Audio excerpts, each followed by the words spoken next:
नमस्कार, आपका स्वागत है। मैं हूं आपके साथ सुप्रीत सचदेव। बड़ी बहस मध्य प्रदेश में आज हम बात करेंगे एमपी में एक बार फिर से शुरू की गई तीर्थ यात्रा की।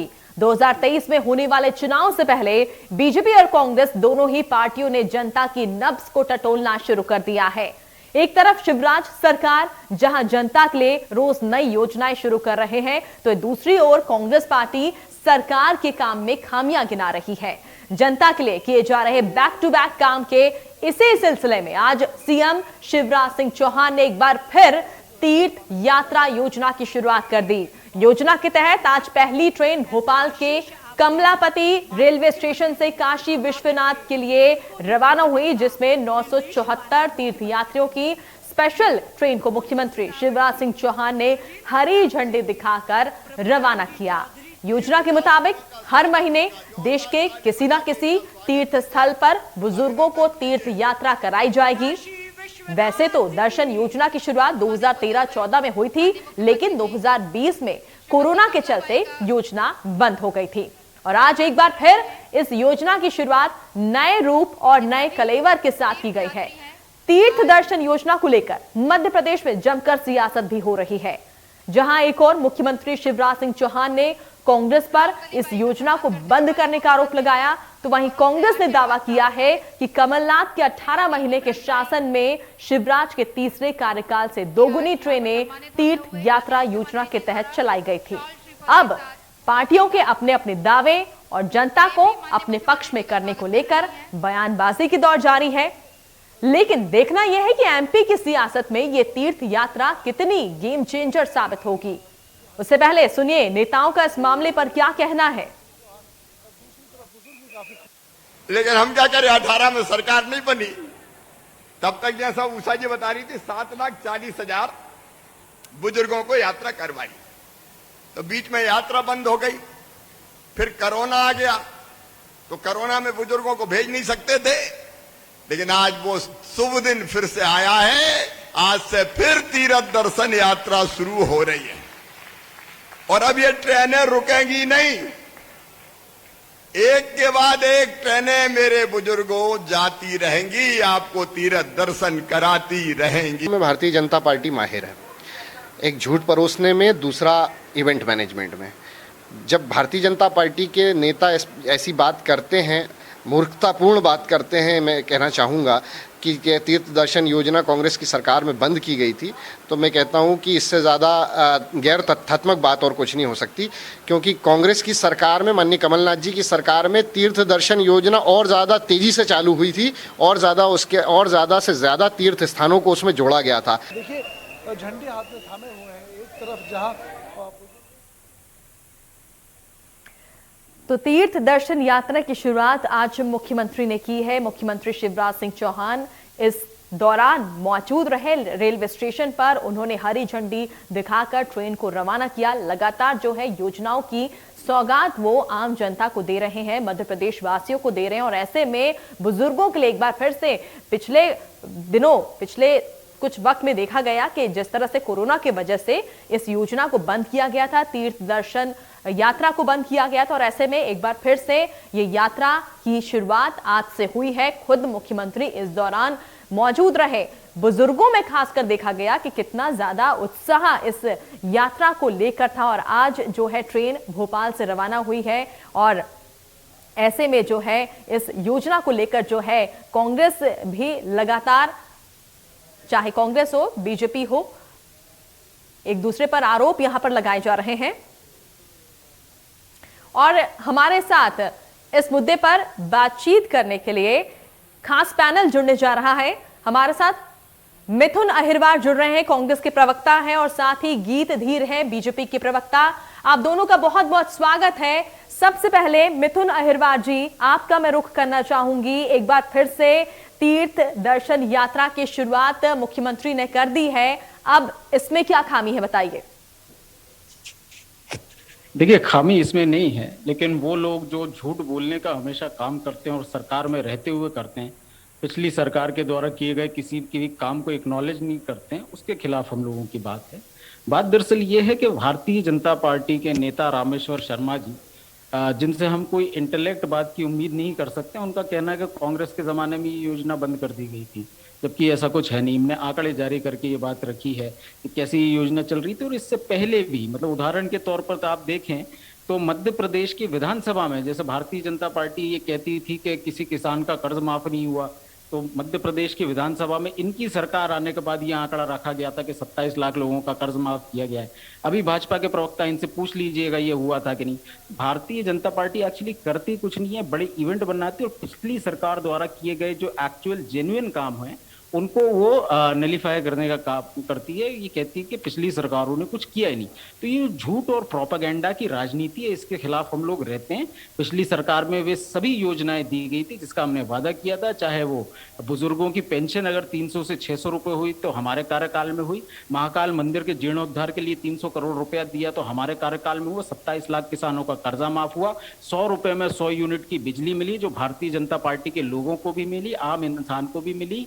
हमने ऐसे कितने काम किए। हमने ओबीसी वर्ग को 27% आरक्षण देने का काम किया जो इन्होंने खत्म कर दिया। हमने 10% का आरक्षण सामान्य वर्ग को देने का काम किया, इन्होंने अभी जो है सैनिकों का 10% का आरक्षण खत्म कर दिया। तो हमने आदिवासी समाज के लोगों का 1 लाख रुपए तक का कर्जा माफ करने का काम किया। हमने भोपाल की मेट्रो के पिलर भोपाल में खड़े कर दिए। ऐसे कितने काम मैं आपको गिना सकता हूं जो हमारी सरकारों ने किए हैं। लेकिन भारतीय जनता पार्टी को क्योंकि जनता के बीच झूठ फैलाना है, इसलिए झूठ की रणनीति के तहत ये बात कही जा रही है कि कांग्रेस ने ये योजना बंद कर दी, वो योजना बंद कर दी। हमने तो इसका जवाब मैं ले लेती हूँ गीत धीर जी से। गीत धीर जी, तमाम काम मिथुन वार जी ने गिना दिए हैं कि कांग्रेस की सरकार में क्या क्या योजनाएं आई, क्या क्या कामकाज हुआ आम जनता के लिए। आप बताइए, क्या बीजेपी भ्रम फैला रही है? देखिए, बीजेपी तो बिल्कुल भ्रम नहीं फैला रही है, लेकिन अविश्वास का दूसरा नाम जो है वो फिरोज के पोते की पार्टी और उनकी इटालियन मम्मी की पार्टी जो है वो कांग्रेस रह गई है। और ये मैं नहीं कह रहा, देखिए जनता इनको नकार चुकी है और अब केवल 2 राज्यों में रह गए। अब भी इनको समझना चाहिए कि खास करके जब ये बात कर रहे हैं झूठ वाली, तो कम से कम अब तो इनको समझना चाहिए कि हिंदुओं के, सनातन धर्मियों के जब त्योहार और जब इनके तीर्थ यात्रा की बात आती है तो यहाँ पर राजनीति नहीं करनी चाहिए, क्योंकि जनता इस चीज को बहुत गंभीरता से लेती है। ये नहीं बोलेंगे आज के बारे में, ये कभी नहीं बोलेंगे कांग्रेस पार्टी कि हमने क्या क्या नाकामियां करी थी। अभी इन्होंने बात करी पिलर खड़े कर दी, साहब प्रोजेक्ट कौन लेके आया था? खैर प्रोजेक्ट, और दूसरी बात उज्ज्वला आप लेके आए थे ना, मैं आपको दूसरे तरीके से समझाता हूँ। उज्ज्वला में कितने सिलेंडर आपने बांटे? उज्ज्वला 2.0 वो हम लेके आए। ऐसी उत्तर प्रदेश में अमेठी में आपके राहुल गांधी जी, पूर्व राष्ट्रीय करता हूँ पार्टी के एक वरिष्ठ आपके पदाधिकारी हैं, लेकिन उन्होंने गन फैक्ट्री का उद्घाटन किया था जिसके अंदर गन पाउडर नाम की, ना गन से संबंधित कोई भी चीज नहीं लेके आ पाए थे भारतीय जनता पार्टी। ऐसी अनेकों चीजें हैं, चाहे हम किसी डैम की बात कर लें, चाहे सड़कों की हम बात कर लें, बिजली, सड़क और पानी जैसे तो मुद्दे ही खत्म कर दिए भारतीय जनता पार्टी ने। अपार सड़कें बना दी और आज सड़कों की आप क्वालिटी देखिए, यहाँ पर बिजली देखिए 24 घंटे रहती है, पानी की कोई समस्या नहीं है। उसी प्रकार से जब तीर्थ की बात हो रही तो बहुत मुख्य बात यह है कि इन्होंने अगर तीर्थ योजना बंद नहीं करी थी तो आंकड़ा दे दें, और आंकड़ा जो दे रहे हैं ये किस आखिरी वर्ष इनका कौन सा था, आखिरी महीना कौन सा था, इतना बता दें। क्योंकि हमारे पास जो आंकड़ा है 7 लाख, लगभग 7,40,000 लोगों को हमने यात्रा करवाई है। 2018 तक की हमारी सरकार थी। और आज देखिए, आज हम नहीं कह रहे, आम जनता वहां पर प्लेटफॉर्म नंबर 1 रानी कमलावती स्टेशन, जहां पर ये तीर्थ यात्रा की जो ट्रेन थी इसको रवानगी मिली, वहां पर हमारे संवेदनशील मुख्यमंत्री श्री शिवराज जी ने वहां पर भजन मंडली और साथ में मेडिकल टीम, साथ में वहां पर जिस प्रकार का आचरण उनका बुजुर्गों के प्रति था, और बुजुर्गों का आचरण में एक उदाहरण, बहुत ये उदाहरण भी है और बहुत बड़ी सीख भी है देखिए जनता के लिए, कि जनता का प्रेम जो कांग्रेस के लिए, कि जनता का प्रेम शिवराज जी के साथ किस प्रकार से। एक बुजुर्ग जो माता जी थी वो शिवराज जी के पैर चरण स्पर्श करने लगी, पैर छूने लगी, तो शिवराज जी ने बीच में ही उनको रोका और उनके पैर छुए। इस बीच शिवराज जी के ऊपर उन्होंने फूलों की वर्षा करी है। तो अब देखिए, इनकी अल्पमत की सरकार थी, धड़ धड़ करके गिर गई। जब फ्लोर टेस्ट करवाया तो वैसे ही ये झूठ बोल रहे हैं अभी भी कि ऐसा किया वैसा किया। कोई आंकड़ा दे दें कि 7,40,000 मिथुन जी, मेरे पास नाम के साथ में उपलब्ध है। जी जी मिथुन जी, पिछले 2 चुनाव की बात करें, 2013 में भी देखा गया था कि किस तरह से तीर्थ दर्शन यात्रा का जो फायदा है चुनाव में मिला है, और ऐसे में एक बार फिर से मुख्यमंत्री की ये योजना की जो शुरुआत उन्होंने की है, और ऐसे में क्या लगता है आने वाले साल में, आने वाले चुनाव में फिर से यहाँ पर जो है बीजेपी के पक्ष में माहौल बन जाएगा इस योजना से? देखिए, जसोदा बहन को छोड़ के भागने वाले की पार्टी के इसी तरीके के तर्क होते हैं। गांधी परिवार से जिस फिरोज गांधी के पोते का इन्होंने जिक्र किया, उसी फिरोज गांधी के परिवार की पीढ़ी के वरुण गांधी की पार्टी, उसी फिरोज गांधी के परिवार की मेनका गांधी की पार्टी इसी तरीके का झूठ बोलती है, क्योंकि उनको बोलना आता नहीं है। ये पर्सनल अटैक करते हैं, जब डेटा की बात आती है तो कुछ भी फर्जी आंकड़ा दे देते हैं। बताइए ना, विधानसभा में जो आंकड़ा दिया आपकी सरकार ने दिया, आज मान लीजिए। अच्छा, एक चीज का और खुलासा किया है, उज्ज्वला योजना जो प्रधानमंत्री जी रोज चिल्ला चिल्ला करके कहते हैं कि हमारी सरकार लाई है, भारतीय जनता पार्टी के प्रवक्ता ने स्वीकार कर लिया कि ये कांग्रेस पार्टी लाई थी। ये उज्ज्वला योजना कांग्रेस पार्टी लाई थी, लेकिन जनता के बीच ये भ्रम फैलाया जाता है कि ये भारतीय जनता पार्टी लाई थी। तो भारतीय जनता पार्टी का झूठ जगह जगह पे एक्सपोज हो जाता है। धीरे धीरे ये बात भी मान लेंगे कि ये जो यात्रा का जो योजना हमने शुरू की थी, हा करने से कुछ नहीं होगा, बोल दिया ना। चलिए, लगता है गीत भी यहाँ पर कुछ कहना चाहते हैं, आपकी बात का शायद जवाब देना चाहते हैं। गीत धीर जी बताइए। देखिए, केवल इतना ही नहीं, इससे अगर ये जो है डेटा की बात बता रहे हैं तो आंकड़ा क्यों नहीं दे रहे कितने लोगों को? मैं बता रहा हूँ, कुछ नहीं किया, सिर्फ पीताघाट के इनके पीसी शर्मा जी घर चले गए थे। मिथुन जी, जब सवाल मेरे पास आया है तो उत्तर पूरा ले लीजिए, यहाँ बोल लीजिए, मैं छुप जाऊंगा। कोई छोटे भाई को छोटे भाई मेरे दोनों लोग बोलेंगे, समझ नहीं पाएंगे, पर रुक जाओ। मिथुन जी, मैं आपको भी मौका दूंगी। मिथुन जी, मैं आपको भी मौका दूंगी। गीत दीजिए, आप बताइए। देखिए, एक बहुत बड़ा मैसेज आज शिवराज जी ने दिया है। जो लोग यहाँ से तीर्थ करके लौटेंगे उनसे आग्रह किया है कि आप जब अपने शहर आए, आप जब अपने गांव आए, तो वहां पर आप जो है नशा मुक्ति की जो कार्य हैं उनको करने के लिए लोगों को प्रेरणा दें, बेटी बचाओ के लिए प्रेरणा दें, बेटी और बेटे को सम्मान रूप से जो है वो दर्जा मिले परिवारों के अंदर, उसके ऊपर बात करें और पेड़ लगाएं, पेड़ों के ऊपर बात करें। तो इस प्रकार का जो आचरण है, बीजेपी ने ना केवल सिर्फ एक क्षेत्र में काम किया, तीर्थ यात्रा की बात नहीं कर रहे, बल्कि देखिए आप चाहे बिजली की अभी इन्होंने बात करी थी, जो गोलमोल बोला किसी का नहीं आया था, इन्हीं की बातें हैं। कर्ज माफी के नाम पे ये जो बोल रहे हैं 22,000 करोड़ पेंडिंग था, उसमें 1,000 करोड़ रुपए और मिला के भाजपा की सरकार ने कोरोना के टाइम पे डिजिटल इंडिया के माध्यम से, जिनके ऊपर इनके राहुल गांधी जी उपास उड़ाते थे कि आपका मेक इन इंडिया का शेयर बिल्ली बन गया, उसी के माध्यम डिजिटल इंडिया के माध्यम से 33,000 करोड़ रुपए जनता के खाते में डाला था। 33,000 करोड़ का आंकड़ा मैं दे रहा हूं, चेक कर लीजिएगा या करवा लीजिएगा, मैं किसी भी चीज के लिए तैयार हूं, कोई कार्रवाई कर सकते हैं अगर ये आंकड़ा गलत मिले तो। आपका ही कर्ज माफी भी नहीं हुआ था, हर चीज पे फेल, वंदे मातरम तक के आपने फेल करवा दिया था। और आप स्वयं ओबीसी मोर्चे की जब बात करते हैं, 51% की आबादी को झूठ बोला आपके कमलनाथ जी ने, जिसके लिए वो खुद माफी मांगनी चाहिए। और आप देखिए, अभी आपने अभियान चलाया था 50 लोगों को जोड़ेंगे, 2 लाख नहीं जोड़ पाए, 10 लाख नहीं जोड़ पाए साहब आप, क्योंकि डूबते हुए जहाज में बैठेगा कौन? क्योंकि आपकी झूठ के पुलंदों वाली पार्टी है। आपके राष्ट्रीय अध्यक्ष जी झूठ बोलते, पीछे घड़ी की सुइयां दिख रही थी, कोरोना में बोल रहे थे हमारे बच्चों की वैक्सीन बाहर भेज दी, कुछ भी झूठ बोलते हैं। अनार्गल आरोप लगाने की एक सीमा होती है। आपने योजना क्यों बंद करी? आप जनता को जवाब दीजिए। तीर्थ यात्रा की योजना बुजुर्गों के, देखिए हमारे माँ बाप के स्वरूप हम उनको मानते हैं, हम जो आज लोग गए हैं वो वृद्ध लोग हैं। और देखिए हमारे हिंदू धर्म में, हमारे सनातन धर्म में एक बहुत बड़ी कहावत है कि अगर तीर्थ यात्रा हो जाती है तो कहीं ना कहीं परमात्मा से मिलन में बहुत आत्मा को शांति मिलती है, एक सुखद अनुभव होता है जीवन में, ये करना ही चाहिए, ऐसा भी माना जाता है। तो यहाँ पर कांग्रेस पार्टी जो है हमेशा से, क्योंकि मनमोहन सिंह जी, मैं आदर करता हूँ, देखिए मैं स्वयं पंजाबी समाज से आता हूँ, सुखबीर जी भी हैं, लेकिन उन्होंने कहा था कि इस देश की संपत्ति पे सबसे पहला हक मुसलमानों का। क्यों? हम तो समान दृष्टि से देखते हैं, हमारे मुख्यमंत्री जी से लेकर के प्रधानमंत्री जी तक के देश के किसी भी धर्म समुदाय के लोगों से मिलते हैं, उनके कार्यक्रमों में जाते हैं और कार्यक्रम मनाते हैं और खुशी उल्लास से यहाँ पर एकता का, समरसता का भाव दिखाते हैं। एक यहाँ पर सवाल मिथुन जी आपसे एक सवाल करना चाहती हूं मैं। योजना चाहे कोई भी लाए, कोई भी पार्टी लाए, इसमें आपत्ति क्या है? कि मेन मायने तो ये रखता है कि आम आदमी तक योजनाओं का जो है वो लाभ मिलना चाहिए, आम आदमी का जो है उन्हें जो परेशानी नहीं होनी चाहिए। ऐसे में जो योजना क्या मायने रखती है कि किस पार्टी ने लाई ये योजना? देखिए, बिल्कुल मायने रखती है। और जो लोग झूठ बोलते हैं उनके बारे में पता है कि योजनाओं के नाम पे केवल भ्रष्टाचार करते हैं। और ये बात मैं नहीं बोल रहा हूँ, इनके स्वयं के विधायक पूर्व मंत्री अजय विश्नोई जी ने अभी जबलपुर में कहा है कि मुख्यमंत्री जी जिस युवा उद्यमी योजना का शुभारंभ कर रहे हैं इसमें किसी को लाभ नहीं मिल रहा है, ये इनके ही नेता ने कहा है। झूठ की बात आती है इसलिए क्योंकि अभी अभी हमारे भारतीय जनता पार्टी के साथी ने कहा कि मनमोहन सिंह जी ने कहा कि देश के संसाधनों पर पहला जो हक है वो मुसलमानों का है। आप क्या पढ़ते लिखते हैं नहीं? इतिहास में जाकर के सर्च करें, उन्होंने ये कहा था कि पहला हक माइनॉरिटीज का है, जो लोग कम संख्या में हैं उन लोगों के लिए, SC ST OBC के लोगों के लिए, महिलाओं के लिए, दिव्यांगों के लिए हम लोगों को प्रयास प्रयास करने होंगे कि उन्हें ये महसूस हो कि उनकी भी जन भागीदारी है।